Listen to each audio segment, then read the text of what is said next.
ආයුබෝවන් සුබ සන්ධ්‍යාවක් ඕගොල්ලෝ හැමෝටම.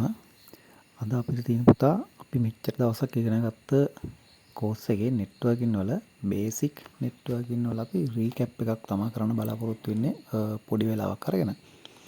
මෙතනදී අපි මේ වෙනකන් කතා කරපු බේසික් දේවල් ටික අපි ආයෙ රීකැප් එකක් කරනවා බොහොම පොඩි කෙටි කාලයක් ඇතුළත.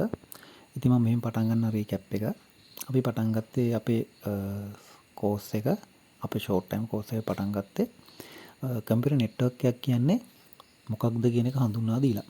ඕගොල්ලන්ට මතක ඇති අපි හඳුනාගත්තා නෙට්වර්ක් එකක් කියලා කියන්නේ ජාලයක් කියන එක. එතකොට අපි මේ ඉගෙන ගන්න පරිගණක ජාලකරණය නැත්නම් කම්පියුටර් නෙට්වර්කින් කියන පාඨමාලාව ඇතුළතදී ඕගොල්ලන්ට මතක ඇති අපි ඉගෙන ගත්තා නෙට්වර්ක් එකක් කියලා කියන්නේ මෙතනදී පරිගණක දෙකක් හෝ ඊට වඩා වැඩි ප්‍රමාණයක් එකිනෙකට දත්ත හුවමාරු කරගන්න පුළුවන් වෙන සම්බන්ධ කරන එකට තමයි අපි නෙට්වර්ක් එකක් කියලා කියන්නේ. එතකොට මේකෙදි ඔයාගේ පරිගණක දෙකක්ම වෙන්න ඕනේ නැහැ. ඒ කියන්නේ ඔයාගේ පරිගණකය ඔයාගේ ස්මාර්ට් මොබයිල් ෆෝන් එක එහෙම නැත්නම් ඔයාගේ බ්ලූටූත් හෙඩ්සෙට් එක වගේ දෙයක් වුණත් ඔයාට කනෙක්ට් කරලා මේ නෙට්වර්ක් එක හදාගන්න පුළුවන්. හරි. එතකොට මේ නෙට්වර්ක් වල අපි සාමාන්‍ය කතා කරනකොට අපි කිව්වා මේ නෙට්වර්ක් වල ප්‍රමාණය සහ මේවා සම්බන්ධ කරන විදි ඒවට විවිධ නම් තියෙනවා කියලා. හරි අපි සරලවම කිව්වනේ පරිගණක දෙකක් හොයිට වඩා වැඩි ප්‍රමාණයක් එකිනෙක සම්බන්ධ කරලා දත්ත හුවමාරු කරගන්නයි කියලා නෙට්වර්ක් එකක් කියලා කියන්නේ. එතකොට මේකෙදි ඔයාට සරලවම ඔයා ළඟ තියෙන කම්පියුටර්ස් දෙකක් කනෙක්ට් කරගන්න පුළුවන්. එහෙමත් නැත්නම් ඔයාට පුළුවන් ඔයාගේ කම්පියුටර් එක නැත්නම් ඔයාගේ ලැප්ටොප් එක ඊළඟට ඔයාගේ මොබයිල් ෆෝන් එක ඊළඟට ඔයාගේ තියෙන වයර්ලස් හෙඩ්සෙට් එක එහෙම ඊළඟට ඔයාගේ බ්ලූටූත් කීබෝඩ් එකක් මවුස් එකක් වගේ දේවල් පරිගණකයකට සම්බන්ධ කරලා ඔයාට බොහොම පොඩි නෙට්වර්ක් එකක් හදාගන්න පුළුවන්. ඔයාගේ රූම් එක ඇතුලේ ඔයාගේ ෆෝන් එකෙන් ඔයාගේ ලැප් එකෙන් ඔයාගේ කම්පියුටර් එකෙන් ඩේටා ටික හුවමාරු කරගන්න ඔයාට පොඩි නෙට්වර්ක් එකක් හදාගන්න පුළුවන්. මේකට අපි කියනවා මේ personally connected device ඉන්න මේක personal area network එකක් කියලා අපි හඳුනාගත්තා. ඊළඟට මේක තව ටිකක් ලොකු වුණාට පස්සේ අපි හිතමු කම්පියුටර්ස් 5ක් 6ක් වගේ පොඩි ස්මෝල් ඔෆිස් එකක් නැත්නම් හෝම් ඔෆිස් එකක් වගේ එකක් අපි එකිනෙක සම්බන්ධ කරගන්නකොට අපි ඒක හඳුනාගත්තා local area network එකක් කියලා. ඊළඟට මේක තව ටිකක් ලොකු වෙලා අපි හිතමු මේ ඒරියා එක තව ටිකක් ලොකු වුණා කියලා. උදාහරණයක් විදිහට අපි හිතමු කැම්පස් එක ඔය අරගත්තොත් ඕගොල්ලෝ මතකයි අපි ඉගෙන ගත්තා කැම්පස් එකක බිල්ඩින් තැන් වල තියෙන්න පුළුවන්.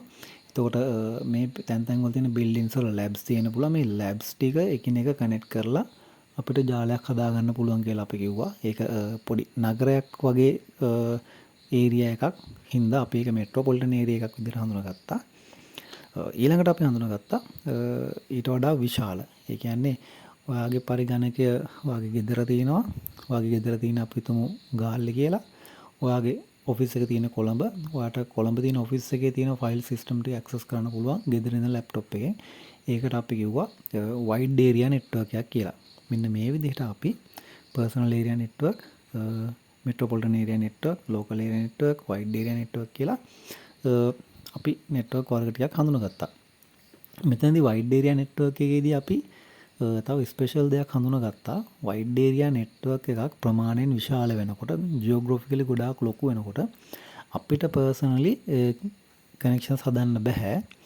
එතකොට අපි ඉන්ටර්නෙට් සර්විස් ප්‍රොවයිඩර් කෙනෙක්ගේ සර්විස් එකක් අරගන්නවා අන්තර්ජාල පහසුකම් ලබා ගන්න. එතකොට වයිඩ් ඒරියා නෙට්වර්ක් එකකදී අපි නෙට්වර්ක් එක නැත්නම් ජාල නිර්මාණය කරන්නේ අර ඉන්ටර්නෙට් සර්විස් ප්‍රොවයිඩර් දෙන එයාගේ අන්තර්ජාල සම්බන්ධතාව හරහා කියන එක අපි ඉගෙන ගත්තා. එතකොට වයිඩ් ඒරියා නෙට්වර්ක් එකක් කියන්නේ කන්සෙප්ට් එකක් වෙනවා. ඒ කන්සෙප්ට් එක අපිට ක්‍රියාත්මක කරන්න අපි යොදා ගන්න සහයක් තමයි අපි මේකෙදි ඉන්ටර්නෙට් කියලා කියන්නේ. ඒතකොට ඉන්ටර්නෙට් කියන තාක්ෂණය හරහා ලෝකයේ ඕනම තැනක තියෙන පරිගණකයක් එක්ක අපිට සම්බන්ධ වෙන්න පුළුවන්. සම්බන්ධ වෙලා අපේ ජියෝග්‍රැෆිකල ගොඩාක් දුර තියෙන කම්පියුටර්ස් එක්ක සම්බන්ධ වෙන්න පුළුවන් එකට අපි කියනවා වයිඩ් ඒරියා නෙට්වර්ක් එකක් කියලා. මේ ටික අපි පැහැදිලිව මේ වලින් කතා කරා. මීට වඩා ගොඩක් ඩීටේල් එක මේක පොඩි එක්ස්ප්ලනේෂන් එකකින් මම ෂෝට් කරලා කියන්නේ. එතකොට මෙන්න මේ නෙට්වර්ක් ඩිවයිසස් ටික කනෙක්ට් කරගන්න අපිට විවිධ තාක්ෂණික ක්‍රම පාවිච්චි කරන්න පුළුවන්. අපි දැන් කතා කරනකොට සමහර දේවල් ඇහෙන්නත් ඇති. ඒකෙදි අපි බේසිකලිම මේක කොටස් දෙකකට වෙන් කරනවා වයර්ඩ් සහ වයර්ලස් කියලා. ඒ කියන්නේ කේබල් භාවිත කරලා අපිට පරිගණක ජාලකරණය කරන්න පුළුවන්. කේබල් නැතුව අපිට මේ ජාල නිර්මාණය කරන්න පුළුවන්.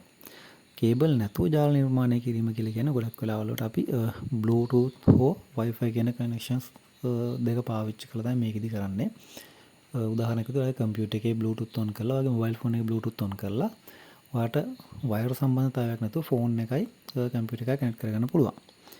ඊළඟට ඔයාට Wi-Fi කනෙක්ෂන් එක ඔයාගේ ගෙදර Wi-Fi router එකක් තියෙනවා නම් ඒ router එකට කනෙක්ට් කරලා තියෙන devices වලට wireless කනෙක්ට් කරන්න පුළුවන්. ඒකෙදි අපි wireless technology පාවිච්චි කරන එකට Wi-Fi කියලා අපි කියනවා. ඒ කනෙක්ෂන් එකනොත් ඔයාට පුළුවන් devices එකිනෙක කනෙක්ට් කරගන්න. ඊළඟට අපි wired කියන කනෙක්ෂන් ගැන කතා කරමු. මේකෙදි මොකක් හරි කේබල් එකකින් ඔයාගේ device එකිනෙක කනෙක්ට් කරලා තියෙන්නේ. මෙතනදී අපි coaxial cable, cat cable වගේ cable වර්ග පාවිච්චි කරනවා. ඒකෙදි device එකට cable එකක් සම්බන්ධ වෙලා ඒ cable එක අනිත් device එකට directly හෝ switch එකක් කරා connect කරලා තමයි අපි මේ ජාලය නිර්මාණය කරගන්නේ. මෙතනදී මම තව පොඩ්ඩක් ආවුන explain කරවොත් අපි දැන් අර internet කියන concept එක යනකොට internet කියන concept එකේදී අපිට fiber හරි ADSL හරි line එකක් ගත්තොත් internet connection එක අපිට හම්බ වෙන්නේ cable විදියට wired විදියට. හැබැයි ඒවා 4G කනෙක්ෂන් එකක් ගත්තොත් SLT 4G, analog 4G කියලා 4G තියෙන්නේ. එහෙම නැත්නම් ඔයාගේ ෆෝන් එකට SIM එකක් දාලා මෙතනින් ඔයා data කනෙක්ෂන් එකක් කරා නැත්නම් mobile 4G 5G signal හරහා ඔයා internet කනෙක්ෂන් එකක් හදාගෙන LAN network එකක් හදාගත්තොත් එතනදී පාවිච්චි වෙන්නේ අර wireless signal කියන technology එක. මේක පටලවා ගන්න එපා. හරි. මෙතන ඊට අපි ඊළඟට කතා කරා topologies ගැන. topology කියලා කියන්නේ අපි දැන් මේ කිව්ව කම්පියුටර් දෙකක් හෝ ඊට වඩා වැඩි ප්‍රමාණයක් ඒරියා එක අනුව LAN එකක් වෙන්න පුළුවන්, PAN එකක් වෙන්න පුළුවන්, wide area network එකක් වෙන්න පුළුවන්. use කරන කේබල් වෙන්න පුළුවන්, wireless වෙන්න පුළුවන් use කරන්නේ. මේ මොන ක්‍රමේ පාවිච්චි කළත් අපිට network එක build කරගන්න පුළුවන් ක්‍රම මොනවද කියන එක තමයි topology කියන එකේ පාවිච්චි කරන්නේ. ඒතකොට මේකදී අපි රූපමය වශයෙන් පෙන්නනවා අපි කොහොමද අපේ devices ටික connect කරන්න කියන එක. හරිද?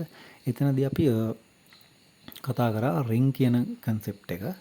ring කියන concept එකේදී කරන්නේ අපි අපේ පොඩි area එකක මේක use කරන්නේ අපි අපේ computers ටික ඔක්කොටම cable දෙකකින් connect කරනවා. රවුමක් විදියට. එක computer එකකට ports දෙකක් තියෙනවා. ඒ දෙක connect කරගෙන එක තමයි අපි කරන්නේ එක ring එකක් විදියට. මේවා තියෙන pros and cons අපි කතා කරා. ඕගොල්ලන්ට ඒකට recap කරගන්න පුළුවන්. උදාහරණයක් විදියට මේකේ data ගමන් කරන්න එක පැත්තකට එක තැනකින් හරි connection එක බිඳුවොත් ඒ network එක වැඩ කරන්නේ නැති වගේ දේවල් අපි කතා කරා මේ ring topology කියන එකේදී. ඊළඟට අපි කතා කරා star topology කියන එක. star topology කියන එකේ තියෙන central device එකක් තියෙනවා. මේ device එකට අපේ අනිත් සම්බන්ධ කරන ඕන devices ටික connect වෙනවා. මේක තමයි අපි වැඩිපුරම පාවිච්චි කරන්නේ lab එකක, අපේ home office එකක වගේ වුණත් අපි use කරන්නේ ගොඩක් වෙලාවට මේ star topology කියන එක. ඊළඟට bus topology කියන එකේ තියෙන්නේ main line එකක් තියෙනවා. main data transfer method එක connection එකක් නැත්නම් cable එකක්. මේකට අපේ devices ටික අපි connect කරනවා. connect කරලා directly අපේ network එක හදා ගන්නවා. එතකොට මේකේ pros and cons ගැන අපි කතා කරා. මේක ගොඩක් වෙලාවට backbone networking වගේ දේවල් වලට තමයි පාවිච්චි කරන්නේ. ඊළඟට hybrid කියන system එක ගැන අපි කතා කරොත් මේකෙදි වෙන්නේ අපි ring එකක්, star එකක්, bus එකක් කියන එකක් කලවම් කරලා හදාගන්න. මේකෙදි ගොඩක්ම වෙන්නේ bus topology එකත් එක්ක star topology එක connect කරලා අපි network එකක් හදාගන්න එක තමයි මේ hybrid කියන එකේදී වෙන්නේ. mix කිරීමක් තමයි වෙන්නේ. right. ඔන්න theory part එක complete කරාට පස්සේ අපි ඊළඟ තැනට අපි පොඩ්ඩක් වෙනස් විදිහකට මාරුණා. මේකෙදි අපි rules ගැන කතා කරා. මේ network එකක් හදනකොට මොනවද අපි පාවිච්චි කරන rules වගේ දේවල් ගැන කතා කරා. ඒවට අපි කියන්නේ protocol කියලා. එතකොට මේ protocol මම කොටස් දෙකකට වෙන් කරලා ඔයගොල්ලන්ට කියා දුන්නේ. එකක් තමයි wireless විදිහට පාවිච්චි කරන දේවල් සහ wired විදිහට පාවිච්චි කරන දේවල්. wireless වලදී අපි Bluetooth connection එක සහ Wi-Fi connection එක ගැන කතා කරා. Bluetooth connection එක ගොඩක් වෙලාවට පාවිච්චි අපි personally අපේ computer එකක් laptop එකක් connect කරගන්න වගේ දෙයක් වෙනද අපි ඒක personally පොඩි usage එකකට තියාගෙන ඇත්තටම අපි industry එකේ ගොඩක් පාවිච්චි කරන Wi-Fi කියන technology එක ඒක ගැන අපි කතා කරා. එතකොට මේකදී ඔයගොල්ලෝ මතක ඇති අපි කිව්වා Wi-Fi වල connection mode දෙකක් අපි සාමාන්‍යයෙන් use කරනවා. එකක් තමයි ලොකු area එකක් cover කරලා data speed transfer speed එක චුට්ටක් අඩුවෙන් තියාගන්න. එකක් අපි පාවිච්චි කරනවා 2.44 GHz ස්පීඩ් එක කියන එක. ඊළඟට 5G chipset නැත්නම් 5 GHz කියන ස්පීඩ් එක පාවිච්චි කරනවා කියලා කිව්වා high speed. හැබැයි කවරේජ් රේන්ජ් එක අඩුයි. මෙන්න මේ දෙක තමයි අපි සාමාන්‍ය Wi-Fi වලදී පාවිච්චි කරන්නේ. ඔයගොල්ලෝ මතක ඇති. ඒ වගේම මේක අපි IEEE ස්ටෑන්ඩඩ් එකක් පාවිච්චි කරනවා 802.11 කියන ස්ටෑන්ඩඩ් එක තමයි අපි Wi-Fi වලදී පාවිච්චි කරන්නේ. ලෝකල් එරියා නෙට්වර්ක් වලට આવොත් අපි ඒකෙදි පාවිච්චි කරන IEEE ස්ටෑන්ඩඩ් එක වෙන්නේ 802.3 කියන එක. එතකොට මේකෙදි අපි අර coaxial cable, cat cable, fiber optic cable වගේ කේබල් පාවිච්චි කරලා කනෙක්ෂන් හදනවා. එතකොට බහුලවම නෙට්වර්ක් එකක් හදන්න පාවිච්චි කරන්නේ cat cable හින්දා අපි ඒකේ cat cable ගැන ටිකක් වැඩිපුර ඉගෙන ගත්තා. coaxial cable ගැන අපි චුට්ටක් මතක් කරගත්තා. ඒකේ පොඩි පොඩි දේවල් ටිකක් තියෙනවා කියලා. අපි ඒකට අමතරව fiber optic cable සහ ඒ clips වල වර්ග ටික ගැන කතා කරා. fiber optic cables ගැන කතා කරලා තින් අපි කේබල් එක කොහොමද තියෙන්නේ? ඒකේ කෝ එක ඇතුලේ cables ගොඩක් යූස් වෙනවා. ඒකෙන් එක කේබල් එකක් තමයි අපේ කනෙක්ෂන් එක එන්නේ කියන එක අපි ඉගෙන ගත්තා. ඊළඟට ආලෝක වර්ණාවලියේ තියෙන එක කලර් එකක් යූස් කරලා තමයි අපි මේ ආලෝකයේ විදිහට data එක transfer කරන්නේ කියන එක අපි fiber optic වලදී කතා කරා. කොහොමද ඒක වෙන්නේ කියන එකත් එක්කම ඊළඟට අපි වැඩිපුරම කතා කරේ වැඩිපුරම යූස් වෙන LAN cable එක විදිහට අපි යූස් කරන cat cable එක කොහොමද කියන එක පාවිච්චි කරන එක. ඒකෙදි cat cable එකක් ඇතුලේ cable 8ක් තියෙනවා කියලා ඔයගොල්ලෝ මතක ඇති. ඒකේ කලර්ස් 4ක් තියෙනවා. 4 සුදු පාටත් එක්ක කලවම් කරලා කලර්ස් 8ක් කරපු cable 8ක් තියෙන්නේ. මේ cable 8 RJ45 කියන jack එක නැත්නම් network jack එක clip වෙනවා කියලා ඔයගොල්ලන්ට කිව්වා පැහැදිලි ඇති. ඒකෙදි අපි ස්ටෑන්ඩඩ් එකක් මේක ඉන්ටර්නැෂනල් ස්ටෑන්ඩඩ් එකක් මේ කේබල් එක ක්ලිප් කරන්නේ කොහොමද කියලා මේ වයර් ටික කනෙක්ට් කරන්නේ කොහොමද කියලා ඔයගොල්ලෝ මතක තියාගන්න කතා කරා. ඒකෙදි අපි T568A කියලා එක කලර් කෝඩ් එකකුත් T568B කියලා තව කලර් කෝඩ් එකකුත් කතා කරා. ඒකෙදිත් අපි තව පොඩ්ඩක් ස්පෙෂල් කරගත්ත 568B කියන එක ඉන්ඩස්ට්‍රි එකේ වැඩිපුර පාවිච්චි කරනවා කියන ස්ටෑන්ඩඩ් එක කියන එක. ඒ වගේම ඔයගොල්ලෝ මතක ඇති මේ කලර් කෝඩ් දෙක එක පැත්තක් A කරලා කේබල් එකේ අනිත් පැත්ත B කරලා ප්ලග් කරාට පස්සේ අපිට ක්‍රොස් ඕවර් කේබල් එකක් හදාගන්න පුළුවන් කියන දේවල් ටික අපි මේ කනෙක්ෂන් හැදීමට අදාළ රූල්ස් නැත්නම් ප්‍රොටෝකෝල්ස් ගැන කතා කරනකොට අපි කතා බහ කරා. මෙතනින් එහාට අපි චුට්ටක් වෙනස් කන්සෙප්ට් එකකට ගියා. ඒකෙදී අපි කතා කරේ අපි මේ ඩිවයිස් එක කොහොමද අයිඩෙන්ටිෆයි කරගන්නේ කියන එක නෙට්වර්ක් එකේ තියෙන.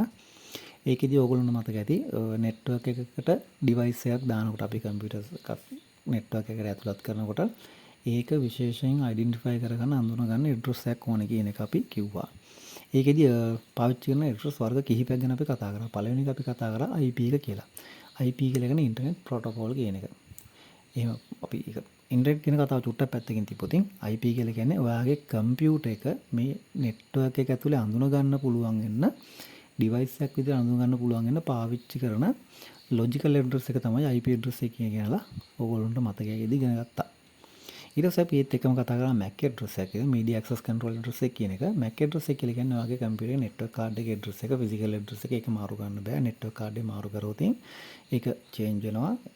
ඔයාගේ නෙට්වර්ක් කාඩ් එකට තියෙන්නේ යුනික් ඇඩ්‍රස් එක කියන එක ගැන අපි කතා කරා. ඊළඟට අපි IP එකත් එක්ක MAC එකත් එක්ක අපි ඊළඟට කතා කරපු දේ තමයි සබ්නෙට් එක කියන එක. සබ්නෙට් කියන එක යූස් වෙන්නේ වගේ නෙට්වර්ක් එක මොකක්ද කියලා හඳුනගන්න කියලා අපි කතා කරගත්තා. ඔයා දැනට කනෙක්ට් ලයින නෙට්වර්ක් එක මොකක්ද කියන හඳුනගන්න. ඒක ඕගොල්ලෝ මතක ඇති. ඊළඟට අපි කතා කරමු මාතෘකාව වුණේ ඩිෆෝල්ට් ගේට්වේ කියන එක. මේකෙදී ඩිෆෝල්ට් ගේට්වේ කියන එකට අර්ථ දෙකක් තියෙනවා කියලා මම කිව්වා. සාමාන්‍යයෙන් කෙනෙක්ට කියන්න පුළුවන් ඩිෆෝල්ට් ගේට්වේ එක කියලා කියන්නේ එයාගේ රවුටර් එකේ ඇඩ්‍රස් එක කියන එක. හරිද? ඒක අපිට වැරදි කියන්නත් බෑ හරි කියන්නත් බෑ. නමුත් අපි හරිම විදිහ ඉගෙන ගත්ත ඩිෆෝල්ට් ගේට්වේ එක කියලා කියන්නේ ඔයාගේ පරිගණකයට අන්තර්ජාලයට පිවිසෙන්න පාවිච්චි කරන්න පුළුවන් දොර කොතනද? අන්නේ දොරට අදාළ ඩිවයිස් එකක් තියෙනවා. අන්නේ ඩිවයිස් එකේ ඇඩ්‍රස් එක ඔයාට පාවිච්චි කරන්න පුළුවන් ඇඩ්‍රස් එක තමයි ඩිෆෝල්ට් ගේට්වේ කියන එක අපි හඳුනාගත්තා. මෙතනින් එහාට අපි ඩිවයිසස් ගැන චුට්ටක් මම දැන් කතා කරපු ඉඳලා කියන්න අපි අවසාන වශයෙන් කතා කරපු දේවල් ටික. අපේ නෙට්වර්ක් එකක් ඇතුලේ තියෙන පුළුවන් ඩිවයිසස් කීපයක් තියෙනවා. සරලවම ඕගොල්ලෝගේ ගෙදරදී බැලුවොත් ඕගොල්ලෝගේ කම්පියුටර් එක කනෙක්ට් වෙලා තියෙන බොහෝ වෙලාවල් වලට රවුටර් එකකට වෙන්න පුළුවන්. ඒ රවුටර් එකට ඉන්ටර්නෙට් කනෙක්ෂන් එකක් දීලා ඔයා කම්පියුටර් එක රවුටර් එක හරහාට ගිහලා රවුටර් එක through අන්තර්ජාලය ප්‍රවේශ වෙනවා. එතකොට ඔයාගේ රවුටර් එකේ සමහර වෙලාවල් වලට තියෙන්නේ එක කනෙක්ෂන් එකක් වෙන්න පුළුවන්. එහෙම වුණොත් ඒ රවුටර් එකේ IP එක තමයි ඔයාගේ ඩිෆෝල්ට් ගේට්වේ එක වෙන්නේ. අර මම කලින් කිව්ව කතාව පොඩ්ඩක් රිවයින්ඩ් කරගන්න. හැබැයි සමහර රවුටර්ස් තියෙනවා. ඒ රවුටර්ස් වලට වෙන වෙනම නෙට්වර්ක් කනෙක්ට් කරාට පස්සේ එක එක නෙට්වර්ක් වලට ඒකෙන් නෙට්වර්ක් එකෙන් එළියට යන්න වෙන වෙනම පෝට්ස් තියෙනවා. වෙන වෙනම කනෙක්ෂන් තියෙනවා. ඒ කනෙක්ෂන් තියෙනකොට ඒ අදාළ කනෙක්ෂන්ස් වලින් තමයි ඔයාව එළියට යන්නේ. ඒතකොට ඩිෆෝල්ට් ගේට්වේ එක ඒ ඔයාට රවුටර් එකේ දෙන ඉන්ටර්ෆේස් එක අනුව වෙනස් වෙනවා කියන එක අපි ඉගෙන ගත්තා. ඒතකොට මේ රවුටර් එක කියන ඩිවයිස් එක අපි යූස් කරන්නේ ඔයාගේ නෙට්වර්ක් එක වෙනත් නෙට්වර්ක් එකක් එක්ක සම්බන්ධ කරන්න නැත්නම් රවුටින් කරන්න කියන එක අපි රවුටර් එක ගැන ඉගෙන ගන්නකොට කතා කරා කොහොමද ඒක වෙන්නේ කියන දේවල්ත් එක්කම. ඊළඟට අපි කතා කරා ස්විච් එක කියන එක.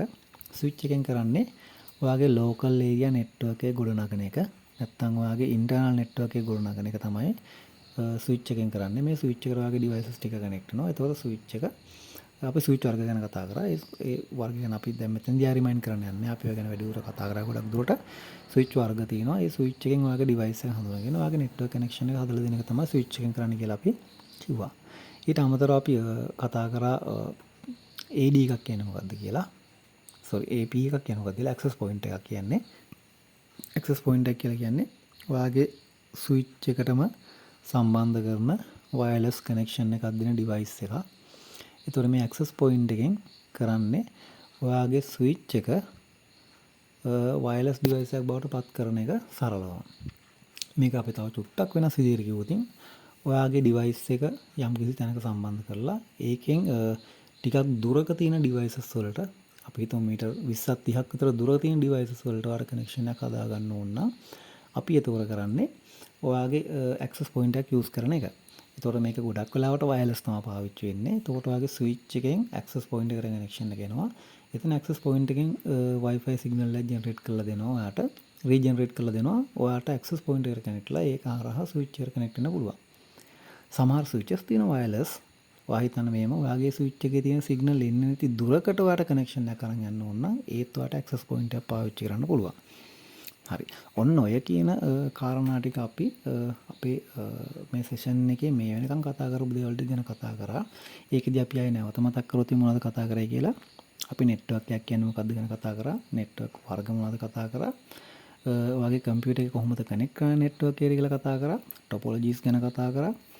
ඩිවයිස් වල ඇඩ්‍රස් ගැන IP ඇඩ්‍රස් වගේ දේවල් ටික ගැන කතා කරා. ඊළඟට ප්‍රොටෝකෝල්ස් ගැන අපි කතා කරා. ඊළඟට අවසාන වශයෙන් අපි ඔයාට නෙට්වර්ක් එකක් බිල්ඩ් කරන්න ඔයා යූස් කරන ඩිවයිසස් ගැන අපි සරලව කතා කරා. ඉතින් මෙන්න මේ ටික තමයි අපි මේ වෙනකන් කවර් කරගෙන ආපු දේවල් වල සමරි එකක් විදිහට තියෙන්නේ. ඉතින් මම හිතනවා ඔයගොල්ලෝ මේ රීකැප් එක සෑහෙන්න වටින්නේ නැති කියලා. ප්‍රශ්න තියෙනවා නම් දැන් අහන්න පුළුවන්.